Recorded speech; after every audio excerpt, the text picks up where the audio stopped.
మీ అందరికి కూడా వినోద్ కాంబ్లీ గారు తెలుసు కదా. ఆయనకి ప్రస్తుతం ఏజ్ అంతా కేవలం 53 ఇయర్స్ మాత్రమే. అయితే మరి ఆయన రీసెంట్గా ఇప్పుడు డిసెంబర్ 2024 డిసెంబర్లో చూసుకుంటే ఆయనకి మరి మూత్రనాళాల ఇన్ఫెక్షన్ వచ్చింది. దాని తర్వాత తిమ్మిరులతో కూడా మరి బాధపడుతున్నారని చెప్పేసి కొంతకాలం హాస్పిటల్లో కూడా ఉండి చికిత్స పొంది దాని తర్వాత ఇప్పుడు ప్రస్తుతం ఇంటి దగ్గర కోలుకుంటున్నారని చెప్పేసి మనకు తెలిసింది ఇదంతా.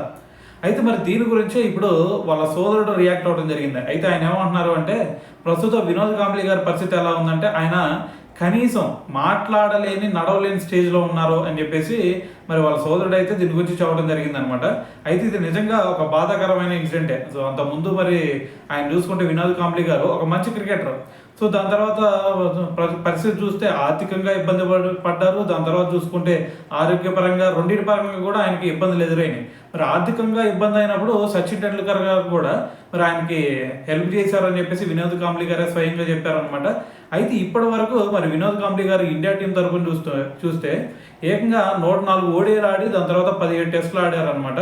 సో మరి ప్రస్తుతం చూస్తుంటే ఇన్ని మ్యాచ్లు ఆడినా సరే ఇప్పుడు ప్రస్తుతం ఆయన సిచ్యువేషన్ చూస్తుంటే కొంచెం బాధాకరంగా ఉంది.